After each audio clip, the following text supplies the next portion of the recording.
वंश, चहमान वंश या चौहान वंश। चहमान वंश या चौहान वंश का जो संस्थापक था उसका क्या नाम था? वासुदेव। चौहान वंश के जो संस्थापक हुआ था उसका नाम था वासुदेव। चौहान वंश के या चहमान वंश के जो संस्थापक थे उनका क्या नाम था? वासुदेव। वासुदेव। प्रारंभ में चौहान वंश या चहमान वंश का जो राजधानी था वो अहिछत्र था। कहाँ था? अहिछत्र। हम पता होगा कि महाजनपद की टोटल संख्या जो था वो कितना था? 16। 16 महाजनपद में एक पंचाल महाजनपद था। उस पंचाल महाजनपद की राजधानी जो था वो कहाँ था? अहिछत्र। 16 महाजनपद में सबसे शक्तिशाली महाजनपद मगध महाजनपद। 16 महाजनपद में सबसे शक्तिशाली महाजनपद जो बनकर उभरा था उसका नाम था मगध महाजनपद। और उस मगध महाजनपद की जो राजधानी थी वो कहाँ थी? गिरिब्रिज, वर्तमान में राजगीर। उसी राजगीर जिसका निर्माण पुष्यगुप्त वैश्य महागोविंद के द्वारा पुष्यगुप्त वैश्य सुदर्शन झील का निर्माण करवाया था। सौराष्ट्र, गुजरात के सौराष्ट्र प्रांत में सुदर्शन झील है ना, पुष्यमित वैश्य के द्वारा उसका निर्माण करवाया था। हाँ, सुदर्शन जी। यहाँ पर चले थे कि चहमान वंश जो था, चहमान वंश या चौहान वंश, तो एक को हम लेकर चलते हैं चौहान वंश। चौहान वंश के जो संस्थापक थे उसका नाम था वासुदेव। चौहान वंश के राजधानी, प्रारंभिक राजधानी कहाँ था? अहिछत्र। अहिछत्र। पंचाल महाजनपद की राजधानी कहाँ है? अहिछत्र। कहाँ हो जाएगा? कहाँ हो जाएगा? अहिछत्र। कहाँ हो जाएगा? अहिछत्र। चलिए ठीक है, बिल्कुल। उसके बाद चहमान वंश के एक शासक हुआ था जिसका नाम था अजयराज द्वितीय। अजयराज द्वितीय जब चौहान वंश के शासक हुआ तो उसने अजमेर का निर्माण किया। किसका निर्माण? अजमेर। और अजमेर का निर्माण करके अजयराज द्वितीय अपना राजधानी कहाँ ले गया? अजमेर। कहाँ ले गया? अजमेर। अजमेर कहाँ पड़ता है? राजस्थान। कहाँ ले गया राजधानी? अजमेर। अजमेर के संस्थापक जो थे कौन थे?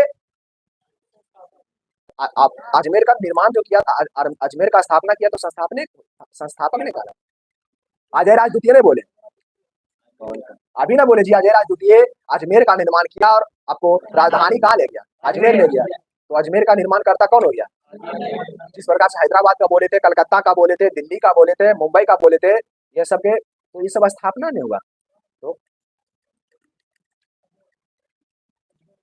चलिए, तो अजयराज जो द्वितीय हुआ था, अजयराज जो द्वितीय हुआ था कौन सा वंश से संबंधित था? चहमान वंश। अजयराज द्वितीय का संबंध किस वंश से था? चहमान। अजयराज द्वितीय का संबंध किस वंश से था? चहमान वंश। और चहमान वंश के अजयराज द्वितीय हुआ था, उसने अपना राजधानी अहिछत्र से कहाँ ले गया?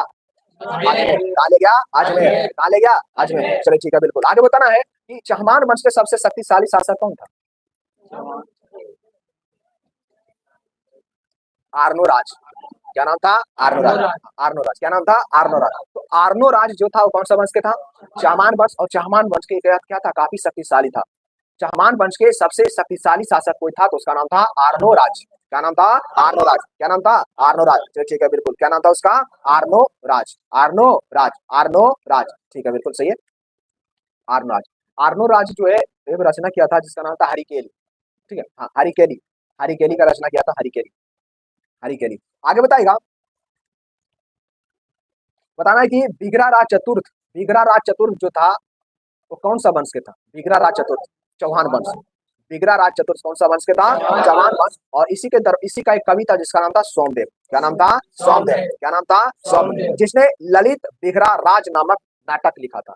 ललित बिगरा राज नामक नाटक किसने लिखा था? सोमदेव। ललित बिगरा राज नामक नाटक किसने लिखा? सोमदेव।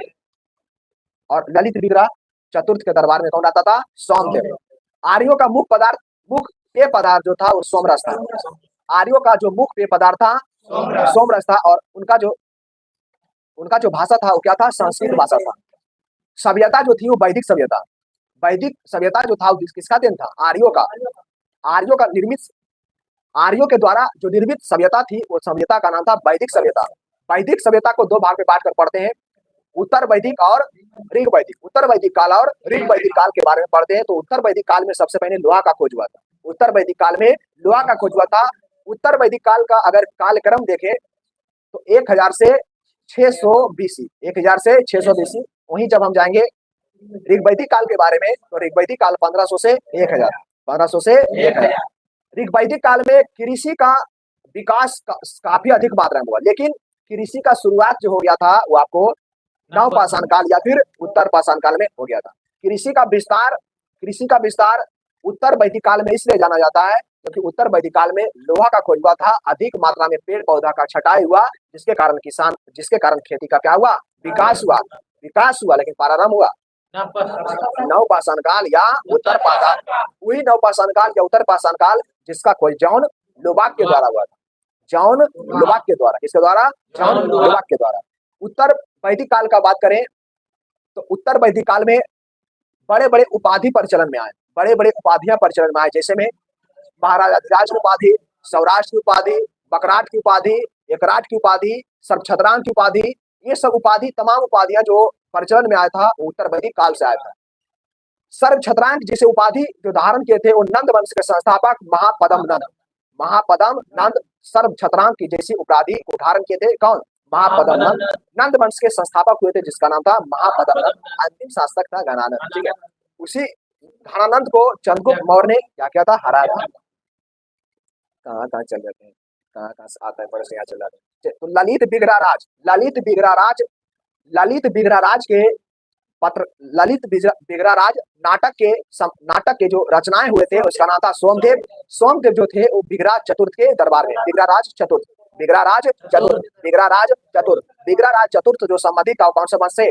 चाहमान वंश। कौन सा वंश से था? चाहमान वंश। कौन सा वंश से था? चाहमान वंश से। चलिए ठीक है, बिल्कुल। 2.5 दिन का झोपड़ा नामक मस्जिद किसने बनवाया था? देखिए 2.5 दिन का झोपड़ा, सही, हम उल्टा क्या बोले, अब इसी को पूरे जिंदगी कर देते हैं। ठीक है, तो 2.5 दिन का झोपड़ा नामक मस्जिद जो अजमेर में है, राजस्थान के अजमेर में जो 2.5 दिन का झोपड़ा नामक मस्जिद था, वहां पर पहले संस्कृत विद्यालय था। उस संस्कृत विद्यालय का निर्माण करने का श्रेय हो जाता है बिगड़ाराज चतुर्थ को। बिगड़ाराज चतुर्थ, अजमेर में संस्कृत विद्यालय था, उसको हटाकर कुतुबुद्दीन ऐबक 2.5 दिन का झोपड़ा बनाया।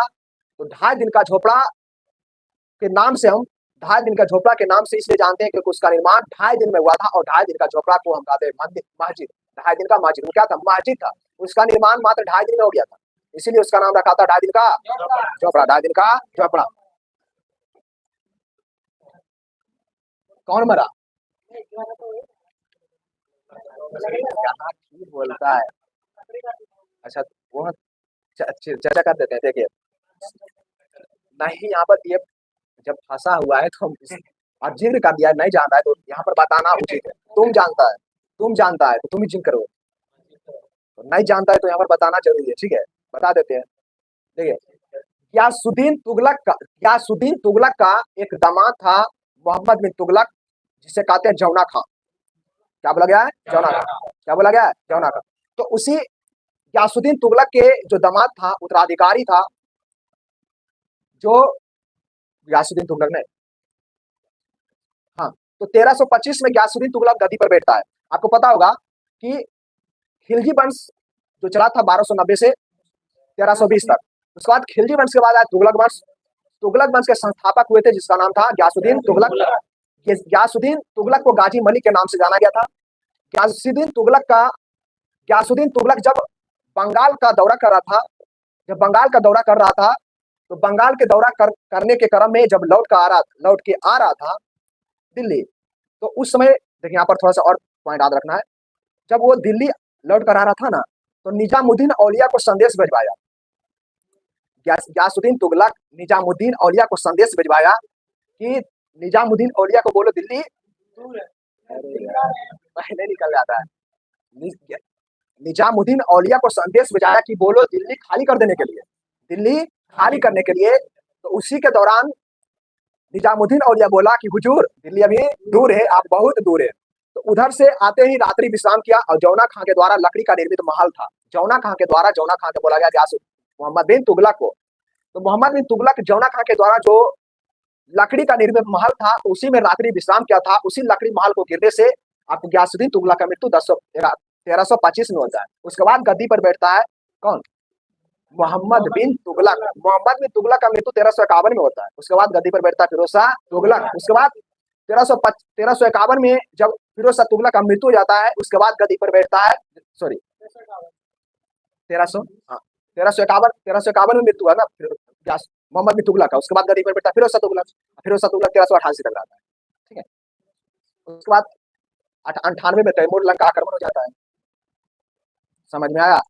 तो क्या था? लकड़ी का महल, यही था लकड़ी का महल। ठीक है, निजामुद्दीन औलिया ही बोला था। निजामुद्दीन औलिया भी क्या इसको फिर अलाउद्दीन खिलजी को, द्वितीय सिकंदर अलाउद्दीन खिलजी अलाउद्दीन खिलजी को निजामुद्दीन औलिया बोला था कि मेरा घर में कितना दरवाजा है, 10 दरवाजा, एक से आइएगा हम एक से निकाल जाएंगे, ठीक है, ये बोला था निजामुद्दीन औलिया बोला था। चलिए इतना देर में समझा देता अपराध हो गया, कैसे खत्म होगा जी?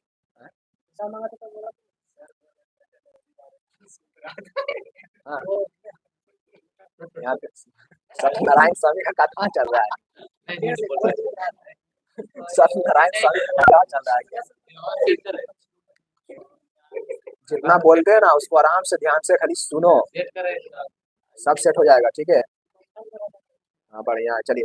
तो यहाँ पर हम जो देख रहे थे 2.5 दिन का झोपड़ा कुतुबुद्दीन ऐबक बनवाया था, और 2.5 दिन के झोपड़ा से पहले वहाँ संस्कृत विद्यालय था, उसका निर्माण बिगड़ाराज चतुर्थ किया था। बिगड़ाराज चतुर्थ कुतुबुद्दीन ऐबक, और किसका निर्माण किया था बताइएगा? ये बात है, कुतुब उल इस्लाम मस्जिद, जिसके आगे अलाई दरवाजा के निर्माण अलाउद्दीन खिलजी द्वितीय सिकंदर, अलाउद्दीन खिलजी द्वितीय सिकंदर, हाँ सिकंदर ए सानी का उपाधि धारण किया था, सिकंदर ए सानी। हाँ कुतुबुद्दीन ऐबक कहाँ बनाया था? राजधानी लाहौर बनाया था, फिर दिल्ली, दिल्ली बना, दिल्ली कौन ले गया? दिल्ली, दिल्ली कौन बनाया? इल्तुतमिश, इल्तुतमिश जी सबसे पहले दिल्ली के अमीरों को दमन करने का श्रेय किसको जाता है? इल्तुतमिश को। गुलामों का गुलाम इल्तुतमिश को, गुलामों का गुलाम गुलामों का गुलाम इल्तुतमिश को गुलामों का गुलाम इसलिए कहते हैं कि किसका गुलाम था? ऐबक का। कुतुबुद्दीन ऐबक किसका गुलाम था? गौरी का। किसका? गौरी। वही गौरी जो गौर का शासक 1173 में बना था। गौर अफगानिस्तान में एक छोटा सा देश था, उसी गौर का एक शासक जो था मोहम्मद गौरी शासक जो बना था, कब बना था? 1173 में। 1175 में पहला बार आक्रमण, दूसरा बार भारत पर आक्रमण 1178 में। जब 1178 में दूसरा बार आक्रमण भारत पर किया था, उस समय गुजरात का शासक था भीम द्वितीय। क्या नाम था? भीम द्वितीय। तो भीम द्वितीय उस समय उसका माता का नाम था नायका देवी। भीम द्वितीय और नायका देवी मिलकर दोनों अबू पहाड़ी के नीचे किसको पराजित किया था? मोहम्मद गौरी को। जब मोहम्मद गौरी भारत को छोड़कर जाने लगा, जितना जीता हुआ क्षेत्र था, कुछ क्षेत्र कुतुबुद्दीन ऐबक को दिया, कुछ क्षेत्र इल्तुतमिश को दिया, कुछ क्षेत्र कुबाचा को दिया, कुछ क्षेत्र याल्दौज को दिया। तमाम ऐसे जितना क्षेत्र था ये अपने चारों, कह सकते हैं नहीं, ये जो था ना जी, शासक नहीं बोल सकते इसको, गुलामों, क्या बोलेंगे? गुलाम। तो ये तमाम जो चारों गुलामों था, यल्दौज था, कुबाचा था, इल्तुतमिश था और ऐबक था। तो कुबाचा और यल्दौज को ने इल्तुतमिश पानी में डुबा कर मार देता है। तो सोमवार से ये सब पढ़ेंगे, सोमवार से आधुनिक इतिहास चालू हो रहा है, ये सब सोमवार से पढ़ेंगे। चलिए, तो उसका जिक्र अभी करना उचित नहीं समझते हैं। मध्यकालीन, हाँ मेडाइवल, आधुनिक बोल देते हैं कादा, लेकिन मेडाइवल चलेगा, मॉडर्न नहीं, मेडाइवल है, मध्यकालीन है। चलिए आइए, तो यहाँ पर देख रहे थे बिगड़ाराज चतुर्थ ने अजमेर में संस्कृत विद्यालय का निर्माण किया। ठीक, आज खत्म कर देंगे, लेट होगा, 8:30 बजेगा, कोई दिक्कत नहीं है, चलेगा ही तब ना, हमको नहीं लगेगा। गजब लड़का है। चलिए आइए देखिए, चलिए बताना कि चहमान वंश के अंतिम शासक जो हुआ था उसका क्या नाम था? चहमान वंश के अंतिम शासक, चहमान वंश यानी चौहान वंश का अंतिम शासक कौन था? पृथ्वीराज चौहान। पृथ्वीराज चौहान, तो पृथ्वीराज चौहान बोलिए, पृथ्वीराज तृतीय को चौहान, विक्रमादित्य बोलिए या चंद्रगुप्त मौर्य, सॉरी चंद्रगुप्त द्वितीय या विक्रमादित्य। ठीक है, आपको बहादुर शाह जफर या बहादुर शाह द्वितीय, बहादुर शाह जफर या बहादुर शाह द्वितीय, जो 1857 की क्रांति का नेता घोषित किया गया था, और अंतिम मुगल बादशाह भी हुआ था। बेचारा को बैलगाड़ी से रंगून भेज देता है, वहाँ अभी भी उसका कब्र वहीं बना हुआ है, उनका मृत्यु हो जाता है, आपको वहीं मृत्यु हो जाता है। इसका पत्नी थोड़ा सा ज्यादा हरामी बन गया था, इसका पत्नी जीनत माल। जब बेचारा बहादुर शाह जफर जब हुमायूं के कब्रगाह में नुका हुआ था, आपको हुमायूं का कब्र दिल्ली में है, हुमायूं का मकबरा कहाँ है? दिल्ली में। तो हुमायूं का जो मकबरा दिल्ली में उसी में छुपा हुआ था, तो उसका जीनत माल क्या मकबरा कहने का मतलब क्या, जो देखते होंगे इधर जब देखते होंगे RS-37 कब्रगाह, RS-37 जो कब्रगाह देखते होंगे, तो औसा थोड़ी ना था, उसको थोड़ा बढ़िया से बनाया गया है। तो तुम जो समझ बोल कहना चाह रहा था उसी के बारे में बताएं, तुम ये समझ रहा था, ठीक है? हाँ, बारी पड़े ना, उसी में छुपा हुआ था, उसी तरह में छुपा हुआ था। तो जीनत माल इसको बता दिया था। फिर इसका 2 बेटा भी था, 2 बेटा और 1 बेटी, दोनों का अंग्रेज मारकर हत्या भी कर देता है। चलिए, तो पृथ्वीराज चतुर्थ जो था वो चौहान वंश के क्या था? पृथ्वीराज चतुर्थ चौहान वंश के अंतिम शासक याद रखना। और चंद्रवरदाई किसके दरबार के कवि था? पृथ्वीराज चौहान। पृथ्वीराज रासो कौन लिखा था? चंद्रवरदाई। पृथ्वीराज रासो किसने लिखा था? चंद्रवरदाई, याद रखना। पृथ्वीराज रासो किसने लिखा है? चंद्रवरदाई। पृथ्वीराज रासो किसने लिखा है? रणथंभ भौर के जैन मंदिर, रणथंभ भौर राजस्थान का जो जैन मंदिर है उसका निर्माण पृथ्वीराज चौहान यानी पृथ्वीराज तृतीय। उत्तरायण का युद्ध होता है किसके बीच? पृथ्वीराज और चौहान और मोहम्मद गौरी के बीच। मोहम्मद गौरी के पृथ्वीराज चौहान के बीच युद्ध होता है, ठीक है। उत्तरायण का प्रथम युद्ध 1191, दूसरा 92, तीसरा 1215 में। उत्तरायण का तृतीय युद्ध 1215 में। उत्तरायण का तृतीय युद्ध 1215 में। उत्तरायण का तृतीय युद्ध 1215। उत्तरायण का तृतीय युद्ध 1215। चलिए ठीक है, उसके बाद देखिएगा परमार वंश। चलिए, परमार वंश के जो संस्थापक थे उनका क्या नाम था? उपेंद्रराज।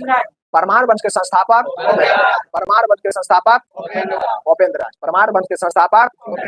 परमार वंश की राजधानी जो था वो कहाँ था? धारा नगरी। परमार वंश की राजधानी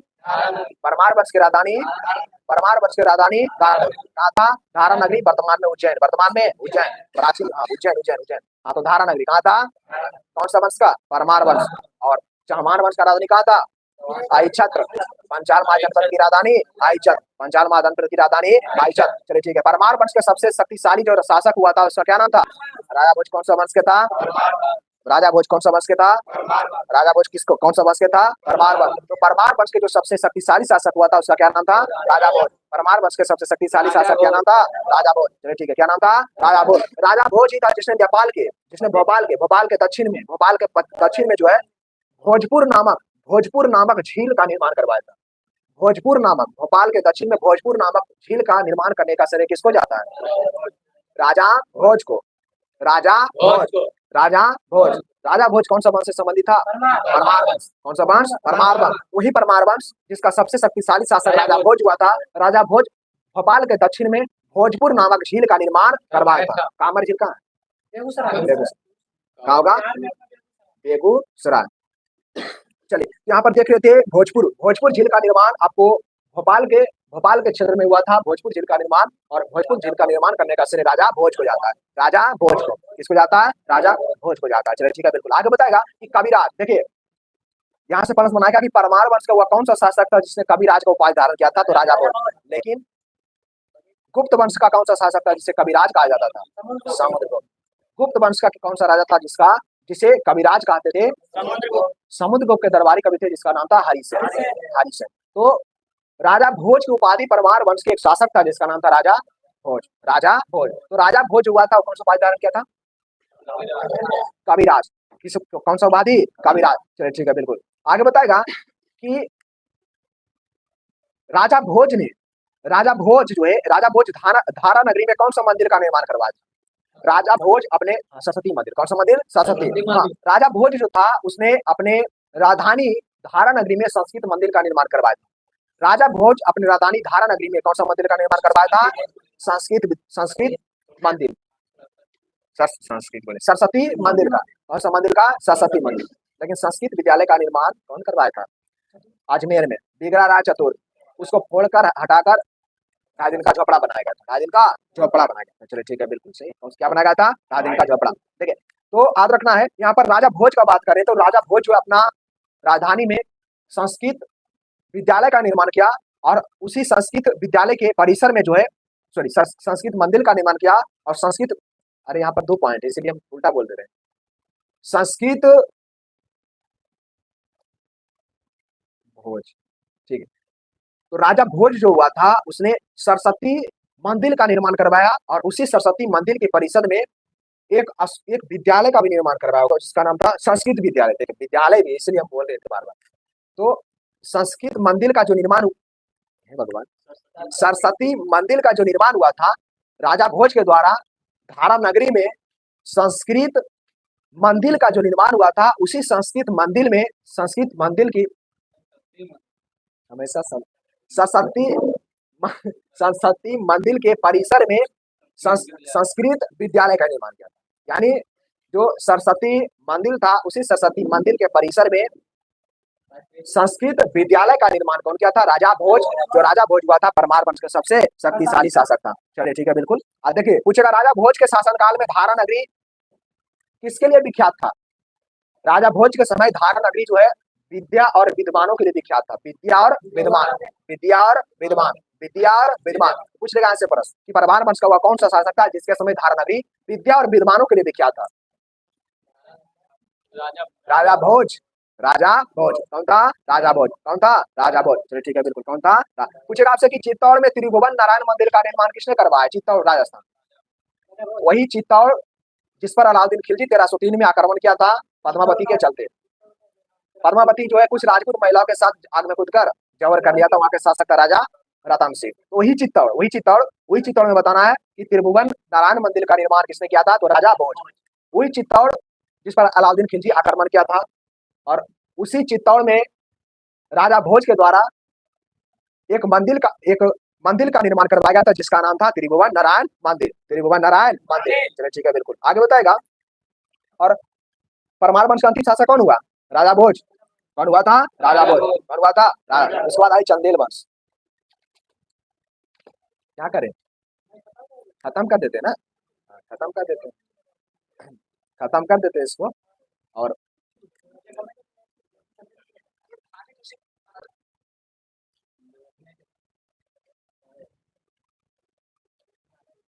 खत्म इसको करना है आज, ठीक है। आप खत्म कर देंगे तो कल थोड़ा मोड़ा हो सकता है इसको थोड़ा सा रिवीजन भी कर देंगे लास्ट में। क्या लास्ट में रिवीजन कर देंगे तो बढ़िया रहेगा, खत्म हो जाए।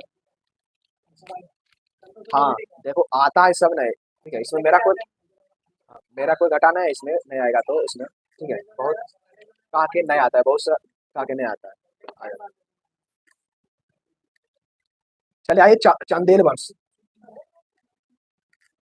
चलिए देखिएगा चंदेल वंश। चंदेल वंश के संस्थापक कौन हुआ था? चंदेल वंश का नानुक। चंदेल वंश का संस्थापक कौन था? नानुक। चंदेल वंश का संस्थापक कौन था? चंदेल वंश का संस्थापक कौन था? नानुक था, नानुक। देखिए चंदेल वंश का स्थापना जो हुआ था ना, हुआ था बुंदेलखंड भूमि में। चंदेल वंश का स्थापना जो हुआ था वो कहाँ हुआ था? बुंदेलखंड के भूमि में, बुंदेलखंड के क्षेत्र में। बुंदेलखंड कहाँ हुआ था? बुंदेल। तो पूछेगा आपसे कि बताइए चंदेल वंश का स्थापना कौन सा क्षेत्र में हुआ था? बुंदेलखंड। देखिए बुंदेलखंड को प्राचीन में किस नाम से जानते थे?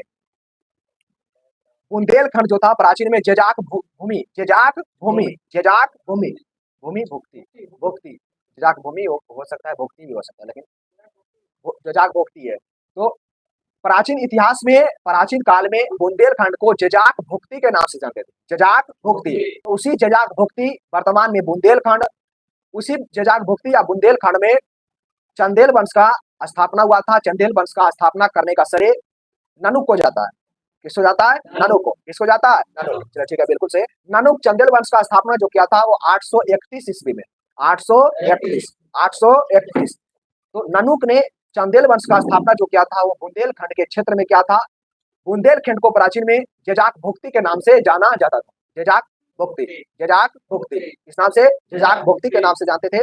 और चंदेल वंश का स्थापना जो हुआ था पूर्ण रूप से कब हुआ था? 831 में। 831। लेकिन पूछेगा यहाँ से कि चंदेल वंश का अपना राजधानी कहाँ बनाया था? चंदेल वंश अपना राजधानी कहाँ बनाया था? खजुराहो। पूछेगा कि खजुराहो का मंदिर संबंधित है तो चंदेल वंश से। पूछा गया सेट में उस दिन था ना, तो खजुराहो का मंदिर जो संबंधित था वो चंदेल राजवंश से। चंदेल वंश, कौन सा वंश? चंदेल वंश। तो उसी चंदेल वंश का राजधानी जो था वो कहाँ था? खजुराहो। खजुराहो पड़ता है मध्य प्रदेश में। खजुराहो का मंदिर पूछेगा कहाँ है तो मध्य प्रदेश में। चंदेल वंश से संबंधित है। कौन सा वंश से? चंदेल। कौन सा वंश से? चंदेल। लेकिन पूछेगा आपसे कि चंदेल वंश की जो प्रारंभिक राजधानी थी, चंदेल वंश का जो प्रारंभिक राजधानी था वो कहाँ था? कालिंजर। कहाँ था? कालिंजर। कहाँ था? कालिंजर। चलो ठीक है, कालिंजर जो होगा वो उत्तर प्रदेश में होगा, ठीक है। कालिंजर कहाँ? उत्तर प्रदेश। तो चंदेल वंश का प्रारंभिक राजधानी कालिंजर हुआ था, लेकिन बाद में उसका राजधानी जो बना वो कहाँ बना? खजुराहो। कहाँ बना था? खजुराहो। कहाँ बना था? खजुराहो। चलिए ठीक है, बिल्कुल सही, कहाँ बना था? खजुराहो। हाँ, तो याद रखना यहाँ से, चंदेल वंश का एक शासक था जिसका नाम था राजा धंग। राजा धंग। राजा धंग, राजा धंग जो हुआ था वो चंदेल वंश का शासक था। तो वही राजा धंग अपना राजधानी जो कलिंजर बनाया था वो कलिंजर से राजधानी लेकर चल गया कहाँ? खजुराहो। कहाँ ले गया? खजुराहो। कहाँ ले गया? ठीक है, बिल्कुल। यहाँ से प्रश्न मेन रूप से बनेगा कि चंदेल वंश का स्थापना किसने किया था? नानुक किया था। चंदेल वंश का स्थापना कब हुआ था? 831 में हुआ था। चंदेल वंश का स्थापना कौन सा क्षेत्र में हुआ था? तो बुंदेलखंड जैसे क्षेत्र में हुआ था। और बुंदेलखंड को प्राचीन काल में जजाक भुक्ति के नाम से जाना गया था। जजाक भुक्ति, जजाक भुक्ति। उसी का बात कर रहे थे चंदेल शासक, चंदेल वंश। तो चंदेल वंश का अपना राजधानी जो बनाया गया था प्रारंभ में, वो कहाँ बना था? कालिंजर को। लेकिन चंदेल वंश का एक शासक था जिसका नाम था राजा धंग। राजा धंग। तो राजा, वही राजा धंग जो चंदेल वंश का शासक था, राजा धंग, वो अपना राजधानी कलिंजर से खजुराहो ले चला जाता है। कहाँ? खजुराहो। खजुराहो वर्तमान में मध्य प्रदेश में स्थित है। खजुराहो का मंदिर 1000 वर्ष पुराना है, जो कहाँ स्थित है? मध्य प्रदेश में। कहाँ स्थित है? कहाँ स्थित है? मध्य प्रदेश। कहाँ स्थित है? मध्य प्रदेश। लेकिन पूछेगा आपसे, चंदेल वंश का प्रथम स्वतंत्र एवं सबसे प्रतापी शासक जो कौन था? चंदेल वंश का सबसे, चंदेल वंश का स्वतंत्र एवं सबसे शक्तिशाली शासक जो था उसका नाम था यशोवर्मन। क्या नाम था? यशोवर्मन। क्या नाम था? यशोवर्मन। क्या नाम था? यशोवर्मन। क्या नाम था? यशोवर्मन। यशोवर्मन चंदेल, यशोवर्मन कन्नौज पर आक्रमण करके देवपाल को पराजित किया था। किसको पराजित किया था? देवपाल। किसको? देवपाल। याद रखना, किस पर आक्रमण किया था? कन्नौज पर। पूछेगा आपसे कि बताइए चंदेल वंश का हुआ कौन सा शासक था जिसने कन्नौज पर आक्रमण करके देवपाल को, राजा देवपाल को पराजित किया था? राजा देवपाल को पराजित करने का श्रेय किसको जाता है? यशोवर्मन नहीं जी, यशोपाल। वर्मन कौन बोला? हो सही। अरे देवपाल को पराजित किया ना, यशोवर्मन। सही है, हम आगे सोच लिए थे ना। सही है, यशोवर्मन, यशोवर्मन, यशोपाल, यशोवर्मन, यशोवर्मन। देवपाल, देवपाल आया तो इसलिए यशोपाल हो गया ना। देवपाल। हाँ, देवपाल को पराजित किया था। देवपाल को किसने पराजित किया था? यशोवर्मन। यशोवर्मन। हाँ, तो यशोवर्मन ने कन्नौज पर आक्रमण किया और वहां के राजा था जिसका नाम था देवपाल। देवपाल को क्या किया? पराजित किया। क्या किया? पराजित किया। और देवपाल को पराजित करके कन्नौज से एक मूर्ति लाया था, विष्णु की प्रतिमा। वहां से विष्णु की प्रतिमा लाया और विष्णु की प्रतिमा खजुराहो के विष्णु मंदिर में लगा दिया था। तो यहाँ से प्रश्न बनेगा कि खजुराहो का जो विष्णु मंदिर है, खजुराहो में जो विष्णु मंदिर है, उस विष्णु मंदिर में जो विष्णु की प्रतिमा है वो कहाँ से लाया गया था? तो कन्नौज से लाया गया। किसने लाया था? तो यशोवर्मन लाया। चंदेल वंश का शासक था यशोवर्मन।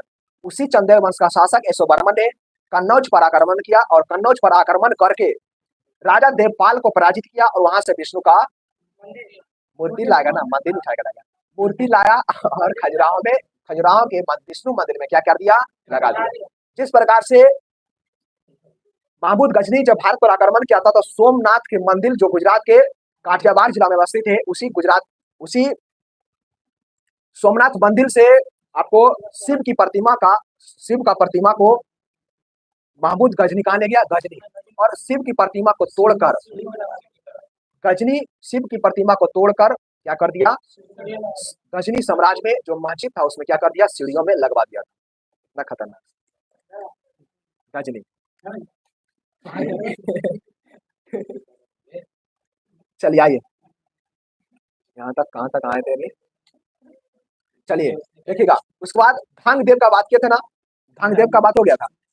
राजा धंगदेव का बात किए थे ना, राजा धंगदेव का बात हो गया था कि राजा धंगदेव जो था वो चंदेल वंश का शासक था और वही राजा धंगदेव अपना राजधानी कलिंजर से खजुराहो ले गया। कलिंजर से दे।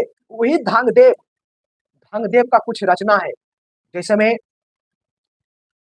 जिन्नाथ, विश्वनाथ, वैद्यनाथ, जिन्नाथ, विश्वनाथ, वैद्यनाथ, ये सब का रचना होगा, मंदिर होगा ना, मंदिर है। ठीक है, जिन्नाथ, विश्वनाथ और वैद्यनाथ, जिन्नाथ, विश्वनाथ, वैद्यनाथ, ये सब का मंदिर का निर्माण किसने किया था? राजा धंगदेव। जिन्नाथ, विश्वनाथ, वैद्यनाथ मंदिर का निर्माण किसने किया था? कंदरिया महादेव मंदिर सुने हैं ना नाम? तो कंदरिया महादेव मंदिर का भी निर्माण आपको कौन किया है? धांगदेव। कंदरिया महादेव का मंदिर का निर्माण किसने किया है? धांगदेव। कंदरिया महादेव का मंदिर का निर्माण किसने किया है? कंदरिया महादेव मंदिर का निर्माण किसने किया है? मत पता इसमें होगा। कंदरिया हुई है। कंदरिया महादेव मंदिर का निर्माण किसने किया था? धांगदेव। और कंदरिया महादेव का मंदिर का निर्माण हुआ है आपको 999। कंदरिया महादेव का मंदिर का निर्माण कब? 999 ईस्वी 999 का निर्माण हुआ। और कंदरिया महादेव मंदिर का जो निर्माण किया गया था वो राजा धांगदेव के द्वारा कंदरिया महादेव मंदिर और जिन्नाथ मंदिर, विश्वनाथ मंदिर, शिवनाथ मंदिर, ये सब का निर्माण कौन किया है? राजा धांगदेव। राजा धांगदेव किसने किया है? राजा धांगदेव। और राजा धांगदेव कहा जाता है कि राजा धांगदेव जो है अपना शरीर जो है यमुना नदी के संगम पर, यमुना नदी के किनारे अपना जीवन को क्या किया थे? बिताए थे, अपना जीवन को त्याग किए थे। कौन सा नदी किनारे? यमुना नदी। कौन सा नदी किनारे? याद रखना है। हाँ, शिव की आराधना करते हुए, शिव की आराधना करते हुए राजा धांगदेव जो है अपना शरीर को यमुना नदी के किनारे क्या कर दिया? त्याग दिया। क्या कर दिया? त्याग दिया। उसके बाद चंदेल शासक जिसका नाम था विद्याधर, चंदेल शासक, उसके बाद धांगदेव के बाद अगला शासक जो हुआ था उसका नाम था विद्याधर। क्या नाम था? विद्याधर। क्या नाम था? विद्याधर। और उस विद्याधर ने कन्नौज के प्रतिहार शासक जयपाल की हत्या कर दी। कन्नौज का एक शासक था जयपाल, देवपाल नाम। तो बताना है कन्नौज के शासक देवपाल को किसने पराजित किया था? यशोवर्मन। तो कन्नौज के शासक देवपाल को पराजित किया यशोवर्मन, लेकिन कन्नौज के शासक जयपाल को किसने पराजित किया था? जयपाल ना है? हाँ, जयपाल। राजपाल, राजपाल। जयपाल आपको हो जाएगा यहाँ, गजनी आ जाएगा उसमें, गजनी करेगा आक्रमण जयपाल पे, गजनी करता है जयपाल पर आक्रमण, आपको बोलेगा गजनी। ठीक है, तो यहाँ पर राजपाल, क्या नाम है? राज्यपाल, राज्यपाल। ठीक है, तो चंदेल शासक विद्याधर, चंदेल शासक विद्याधर। तो चंदेल शासक जो विद्याधर हुआ था, उस चंदेल शासक विद्याधर ने कन्नौज के शासक राजपाल को क्या किया था? पराजित किया। कन्नौज शासक राजपाल को कौन पराजित किया? विद्याधर। कौन क्या था? विद्याधर। कौन क्या था? विद्याधर। देखिए, कन्नौज का राजा राजपाल को चंदेल का शासक विद्याधर पराजित इसलिए किया था क्योंकि जिस समय गजनी का आक्रमण हुआ ना, उस समय राजपाल जो था कन्नौज का शासक, वो बिना सामना करते हुए आत्मसमर्पण कर दिया। गजनी के सामने बिना सामना करते हुए आत्मसमर्पण कर दिया, इसीलिए गोसाल विद्याधर उसका क्या कर दिया? हत्या कर दिया। हत्या करने का कुछ तो वजह होगा ना, तो यही वजह था। महमूद गजनी का आक्रमण हुआ था, तब मोहम्मद गजनी जब आया था तो राजपाल जो कन्नौज का शासक उस समय राजपाल था, उसके बाद देवपाल आता है। ठीक है, अभी राजपाल देख लेते हैं। तो राजपाल का बात किए थे, तो राजपाल जो होगा उस समय कन्नौज का शासक, तो गजनी का सामना बिना सामना करते हुए, गजनी का बिना सामना करते हुए अपना क्या कर दिया था? आत्मसमर्पण कर दिया था। इसीलिए इसका हत्या कौन कर देता है? विद्याधर। कौन करता है? विद्याधर। कौन करता है? विद्याधर। चलो ठीक है, बिल्कुल आगे बताएगा। और विद्याधर चंदेल वंश का एक एकलौता शासक हुआ जो मोहम्मद गजनी का सामना किया था। महमूद गजनी का सामना करने वाला चंदेल वंश का कौन सा शासक था? विद्याधर। बरस थोड़ा चाहे पूछेगा, महमूद गजनी का सामना करने वाला, महमूद गजनी का शक्तियों का सामना करने वाला जो एक शासक हुआ था चंदेल वंश का शासक, उसका नाम था विद्याधर। क्या नाम था? विद्याधर। क्या नाम था? विद्याधर। क्या नाम था? विद्याधर। चलो ठीक है, बिल्कुल सही याद रखना है। क्या नाम था उसका? विद्याधर। उसके बाद चंदेल एक शासक था जिसका नाम था कीर्ति वर्मन। एक शासक हुआ था चंदेल का शासक कीर्ति वर्मन, और कीर्ति वर्मन के राजसभा में रहने वाला कृष मिश्र था, जिसने कवि था, कृष मिश्र कवि था जिसने परवोध चंद्रोदय का रचना किया था। परवोध चंद्रोदय। ठीक है, परवोध चंद्रोदय का रचना किया था। याद रखना है, कृष मिश्र। किसने किया था? कृष मिश्र। किसने किया था? कृष मिश्र किया था। और कृष मिश्र कीर्ति सागर का भी निर्माण कराया था। कीर्ति सागर का जलाशय का निर्माण किसने किया था? कृष मिश्र। कृष मिश्र जो है मिश्र। तो कृष मिश्र, क्या नाम था? कृष मिश्र। हाँ, कृष मिश्र याद रखना है। कृष मिश्र कीर्ति वर्मन के कवि था, कृष मिश्र, जिसने परबोध चंद्रोदय का रचना किया था। ठीक है, और कीर्ति सागर जलाशय का भी निर्माण करवाया था। कीर्ति सागर जलाशय। हाँ, आगे बताना है कि अमृत सागर नामक जलाशय का निर्माण किसने किया है? अर्जुन करेगा, रामदास ने किया था। अमृत सागर का निर्माण भी रामदास किया था। हाँ, उसमें हरमंदर साहिब का निर्माण, मूर्ति का निर्माण, घेरा कौन किया? हरगोविंद घेरा के छठा 5वां गुरु का हत्या किसने किया था? जहांगीर। चलिए ठीक है, बिल्कुल जहांगीर किया था। किसने किया था? जहांगीर किया था। चलिए, बछराज सोलंकी वंश क्या करे? सोलंकियों को खींच देते, अभी टाइम है ना, 43 से हुआ। चलो खींचिए, तो क्या समाप्त कर देते पढ़ाई। कल थोड़ा सा रिवीजन कर देता हूं। बचा सोलंकी वंश, उसके बाद कलचुरी वंश से छोटा सा, सोसदिया वंश से 2 मिनट का, और कलचुरी वंश 2 मिनट का, लेकिन 10 मिनट का आपको सोलंकी वंश टाइम है अभी। ठीक है, चलिए आइए। सोलंकी वंश अथवा ये गुजरात के चालुक्य शासक, यहाँ से देखेंगे सोलंकी वंश। चलिए बताना यहाँ से कि सोलंकी वंश के जो संस्थापक हुए थे उनका क्या नाम था। सोलंकी वंश के संस्थापक मूल राज प्रथम। सोलंकी वंश के संस्थापक जो लाइक नहीं किए, ठीक है, आप लोग लाइक करते रहिएगा, बार बार नहीं बोलेंगे। सोलंकी वंश के जो संस्थापक हुआ था उसका नाम था मूलराज प्रथम। सोलंकी वंश के संस्थापक मूलराज प्रथम, और सोलंकी वंश अपना राजधानी, सोलंकी वंश का राजधानी जो था वो अहिलवाड़ था, गुजरात। तो सोलंकी वंश का राजधानी कहाँ पूछेगा, अहिलवाड़। सोलंकी वंश का राजधानी, सोलंकी वंश का संस्थापक मूलराज प्रथम, राजधानी अहिलवाड़, राजधानी अहिलवाड़, ठीक है, राजधानी अहिलवाड़, और संस्थापक मूलराज प्रथम, संस्थापक मूलराज प्रथम। मूलराज प्रथम के बारे में कहा जाता है कि वो शैव धर्म का अनुयायी था। मूल राज प्रथम कौन सा धर्म, शैव धर्म। मूल राज प्रथम कौन सा धर्म का अनुयायी था, मूल राज प्रथम कौन सा धर्म का अनुयायी था, शैव धर्म का अनुयायी था, ठीक है, याद रखना है। मूल राज प्रथम कौन सा धर्म का अनुयायी था, शैव। और उसके बाद भीम प्रथम, भीम प्रथम जो हुआ था वो आपको सोलंकी वंश का ही था। सोलंकी वंश के जो शासक था भीम प्रथम, उसी के समय जो है महमूद गजनी सोमनाथ मंदिर पर आक्रमण किया था। अगर यहाँ से पूछेगा कि बताइए, फर्क अच्छा है कि महमूद गजनी जिस समय सोमनाथ मंदिर पर आक्रमण किया था, उस समय जो है, उस समय सोलंकी वंश के शासक कौन था, तो भीम प्रथम। यानी भीम प्रथम के शासनकाल में, भीम प्रथम के शासनकाल में, भीम प्रथम के शासनकाल में किसका आक्रमण हुआ था, महमूद गजनी का, महमूद गजनी, महमूद गजनी। और भीम प्रथम के शासनकाल में, भीम प्रथम के समय भी आक्रमण हुआ था गौरी का भी। उसके बाद भीम द्वितीय का, भीम उस समय जब महमूद गौरी आया था तो उस समय शासक गुजरात का था भीम द्वितीय, महमूद गौरी आया था भीम द्वितीय के समय, ठीक है। और भीम प्रथम के समय गुजरात के काठियावाड़ में सोमनाथ जो मंदिर अवस्थित है उस पर आक्रमण किया था कौन, महमूद गजनी। महमूद गजनी, गजनी का क्या था, शासक था, ठीक है। इसका जिक्र कल करेंगे बेहतरीन से महमूद गजनी के बारे में। हाँ, महमूद गजनी के बारे में, सबुद्दीन का बेटा है ना, सबुद्दीन का दामाद या पुत्र बोल सकते हैं, ठीक है। आपको हिस्ट्री में चलता है, मध्यकालीन और प्राचीन में, बहुत मध्यकालीन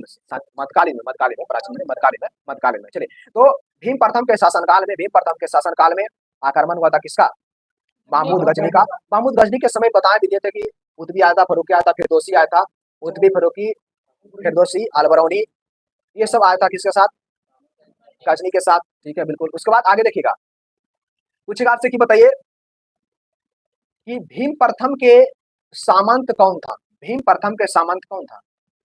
भीम प्रथम के सामंत जो था उसका नाम था बिमल, और बिमल आबू पर्वत पर दिलवाड़ा का प्रसिद्ध जैन मंदिर का निर्माण करवाया। आबू पहाड़ी जिक्र किया था ना, अबुल पहाड़ी के नीचे महमूद गौरी को पराजित करने का, मोहम्मद गौरी को पराजित किया था आबू पहाड़ी के नीचे भीम द्वितीय, उसका माता नायका देवी। तो वही आबू पहाड़ी के ऊपर जो है दिलवाड़ा का प्रसिद्ध जैन मंदिर। आबू पहाड़ी के कम से कम सुनेगा नहीं तो नहीं भी याद होगा तो दोबारा पढ़ेगा ना तो लगेगा नाम सुना हुआ है। मोबाइल बाद में चले, यहाँ से 2 घंटा टाइम तो 2.5 घंटा बस। चलिए, तो बात कर रहे थे कि भीम प्रथम का एक सामंत था जिसका नाम था बिमल, और बिमल दिलवाड़ा के बिमल जो है आबू पहाड़ी पर दिलवाड़ा का कौन सा मंदिर, जैन मंदिर, प्रसिद्ध जैन मंदिर, ठीक है, दिलवाड़ा का प्रसिद्ध जैन मंदिर। तो दिलवाड़ा का जो प्रसिद्ध जैन मंदिर था उसका निर्माण करने का श्रेय किसको जाता है, बिमल को। किसको, बिमल को। लेकिन अगर बिमल ऑप्शन में रहेगा तो भीम प्रथम मारना है, क्योंकि उसी का क्या था, सामंत था। अरे आपको पूछेगा राजगीर का निर्माण किसने किया था, तो महागोविंद थोड़ी ऑप्शन में देगा, आपको ये देगा, बिंबिसार देगा। किसने देगा, बिंबिसार देगा। कौन देगा, बिंबिसार देगा, ठीक है। जिस प्रकार से सुदर्शन झील का निर्माण पुष्पगुप्त वैश्य के द्वारा हुआ है, और किसके समय हुआ है, चंद्रगुप्त मौर्य के समय हुआ है। चलिए, तो यहाँ पर हम देख रहे थे कि दिलवाड़ा का प्रसिद्ध जैन मंदिर का निर्माण अबू पर्वत पर किया गया था, उसका नाम था बिमल। किसने करवाया था, बिमल। बिमल जो था वो किसका संबंध था, भीम प्रथम का। आगे बताएगा सोलंकी वंश का प्रथम और शक्तिशाली शासक कौन था, सोलंकी वंश का जयसिंह सिंहराज जो था वो सोलंकी वंश का प्रथम शक्तिशाली शासक था। जयसिंह सिंहराज जो हुआ था कौन सा वंश के प्रसिद्ध शासक हुआ था, सोलंकी वंश। जयसिंह सिंहराज कौन सा वंश का शासक हुआ था, सोलंकी वंश का शासक हुआ था जयसिंह सिंहराज। याद रखना, जो सबसे शक्तिशाली शासक हुआ था, ठीक है, बिल्कुल। आगे बताना कि हेमचंद्र प्रसिद्ध जैन विद्वान था, हेमचंद्र, ठीक है। हेमचंद्र चंद्र जो था वो प्रसिद्ध जैन विद्वान था। वो किसके दरबार में रहता था? तो आपको मारना है जय सिंह सिद्धराज। जय सिंह सिद्धराज, जय सिंह सिद्धराज के दरबार में रहता था जिसका नाम था हेमचंद्र। और हेमचंद्र जो था वो जैन धर्म का क्या था? विद्वान था, यानी जैन विद्वान था, जैन विद्वान। ठीक है, तो बताना कि हेमचंद्र जो जैन विद्वान था वो किसके दरबार में रहता था? सॉरी, हेमचंद्र जो, हाँ, हेमचंद्र किसके दरबार में रहता था? जय सिंह सिद्धराज, जय सिंह सिद्धराज, जय सिंह सिद्धराज। ये ठीक है, बिल्कुल। आगे बताएगा, पूछेगा आपसे कि बताइए माउंट आबू पर्वत पर, माउंट आबू पर्वत पर एक मंडप बनाकर किसने अपने 7 पूर्वजों की गजारोही मूर्तियां स्थापित किया? कहने का मतलब कि आबू पर्वत जो स्थित है, आबू पर्वत पर मन आबू पर्वत पर एक मंडप बनाया और उस मंडप पर अपने पूर्वज का 7 पीढ़ी, अपने पूर्वजों के 7 पीढ़ियों का, पूर्वजों का जो 7 पीढ़ी था उसका एक एक स्टैचू बनवाया, मतलब गजारोही प्रतिमा का निर्माण किया था। उसका क्या नाम था? सिद्धराज। क्या नाम था? सिद्धराज। हाँ, सिद्धराज बोल सकते हैं, जय सिंह सिद्धराज, जय सिंह सिद्धराज, जय सिंह सिद्धराज। ठीक है, याद रखना है। माउंट आबू पर्वत, माउंट आबू पर्वत पर जय सिंह सिद्धराज ने अपने सातों पूर्वजों की गजारोही मूर्तियां का स्थापना किया था, एक मंडप बनाकर। कहा किया था? आबू पर्वत पर, आबू पर्वत। आगे बताना कि मोढेरा का सूर्य मंदिर का निर्माण कौन सा कौन सा वंश के सरे जाता है करने का? कौन सा वंश का? सोलंकी। रखना है। मोढेरा सोलंकी राजाओं के शासनकाल में हुआ था, यानी सोलंकी वंश के समय हुआ था। सोलंकी वंश के समय हुआ था मोढेरा का। ठीक है, मोढेरा का कौन सा मंदिर? सूर्य मंदिर। मोढेरा का सूर्य मंदिर का निर्माण करने का जो श्रेय जाता है सोलंकी वंश। कौन सा वंश का? सोलंकी वंश। याद रखना है। ठीक है, और पूछेगा आपसे कि बताइए रुद्र महाल, रुद्र महाकाल मंदिर, रुद्र महाकाल मंदिर का निर्माण किसने करवाया? रुद्र महाकाल मंदिर का निर्माण वो भी सोलंकी वंश के था। वो किया है जय सिंह सिद्धराज, जय सिंह सिद्धराज के द्वारा। याद रखना, सोलंकी वंश का शासक था जय सिंह सिद्धराज, जिसने रुद्र महाकाल मंदिर। और सोलंकी पूछेगा आपसे कि बताइए करेगा। चलिए, सोलंकी वंश का अंतिम शासक कौन हुआ था?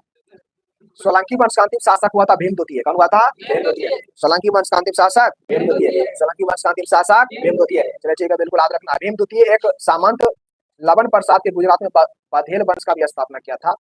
बघेल वंश का भी स्थापना करने का श्रेय भीमद्वितीय को जाता है। ठीक है, हाँ, चलिए भीमद्वितीय को आगे बताएगा। बघेल वंश का अंतिम, छोड़ दो रे यार, कहीं तो पैसा लगाए 300 रुपया। बघेल वंश पूछेगा आपसे कि बघेल वंश का वह कौन शासक था जिसने गुजरात का अंतिम हिंदू शासक हुआ? गुजरात का अंतिम हिंदू शासक हुआ वो कौन सा था? गुजरात का अंतिम हिंदू शासक जो बघेल वंश के था, गुजरात का ना, कर्ण द्वितीय। गुजरात का प्रथम हिंदू शासक कर्ण द्वितीय। हाँ, बघेल वंश का था। कौन सा वंश का था? बघेल वंश।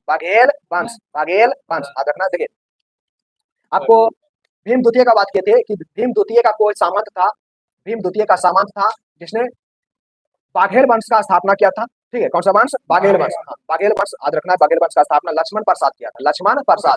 तो लक्ष्मण प्रसाद बघेल वंश का स्थापना किया था। उसी बघेल वंश का अंतिम हिंदू शासक गुजरात का हुआ जिसका नाम था कर्ण द्वितीय। याद रखना है। और कर्ण द्वितीय ही था जिसने अलाउद्दीन खिलजी का जब आक्रमण हुआ था तो अलाउद्दीन खिलजी का मुकाबला किया था। तो पूछेगा आपसे यहाँ से कि बघेल वंश का हुआ कौन सा शासक था जिसने अलाउद्दीन खिलजी का मुकाबला किया था? कर्ण द्वितीय। और गुजरात का अंतिम हिंदू शासक हुआ जिसका नाम था कर्ण द्वितीय। क्या नाम था? कर्ण द्वितीय। क्या नाम था? कर्ण द्वितीय। ठीक, याद रखना है। और यहाँ से आगे देखेंगे कालचूरी वंश।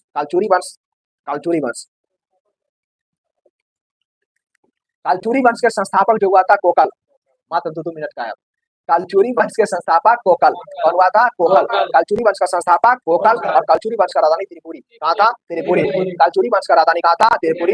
कालचूरी वंश की राजधानी कहाँ था? त्रिपुरी। त्रिपुरी पड़ता है मध्य प्रदेश में। ठीक है, कालचूरी वंश का राजधानी त्रिपुरी, और कालचूरी वंश का संस्थापक कोकल। क्या नाम था? कोकल। ठीक है, कालचूरी वंश का पूछेगा, कालचूरी वंश का सबसे शक्तिशाली शासक क्या नाम था? गंगेय देव। ठीक है, गंगाई देव। क्या नाम था? गंगाई देव। गंगदेव नहीं होगा, गंगदेव कैसे होगा? गंगाई देव, गंगदेव नहीं, गंगाई देव।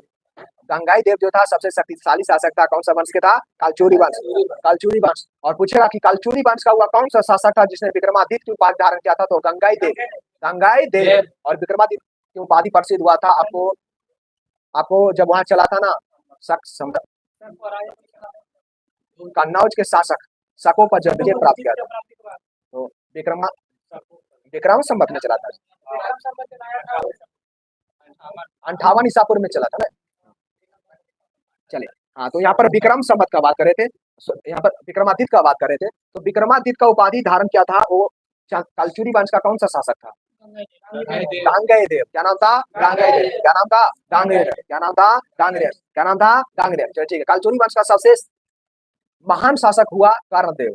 कलचुरी वंश का सबसे महान शासक कर्णदेव। कलचुरी वंश का सबसे महान शासक कलचुरी वंश का सबसे महान शासक कर्णदेव था, जिसने कलिंग पर विजय प्राप्त किया था। कलचुरी वंश का हुआ कौन सा शासक था जिसने कलिंग पर विजय प्राप्त किया था? कर्णदेव। कलिंग क्या था? एक महाजनपद में था जी। राजधानी कहाँ था?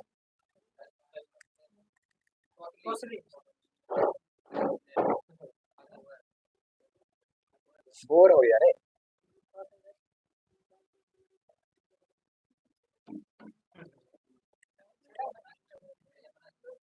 चलिए, तो कलिंग पर आक्रमण किया था जिसका नाम था कर्णदेव। अरे चुप रहो ना, अरे खत्म करें तो यार, इतना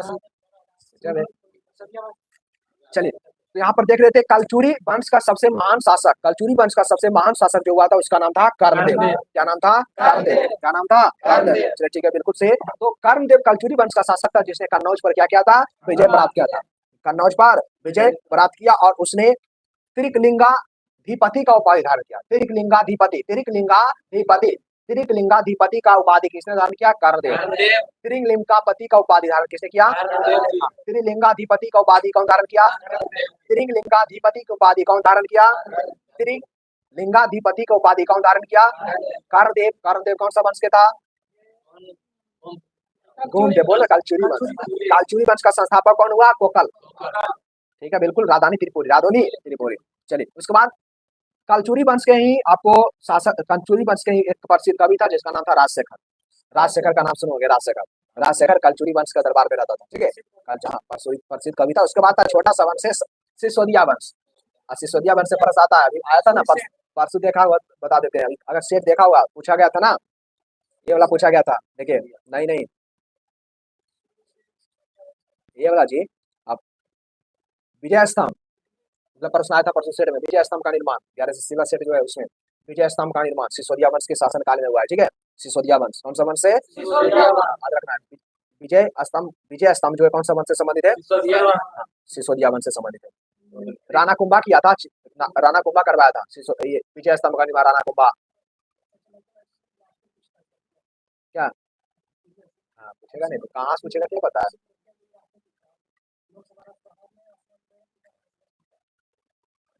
देखिए, चलिए यहाँ पर देखेंगे सिसोदिया वंश। सिसोदिया वंश के संस्थापक जो था उसका नाम था सूर्यवंशी।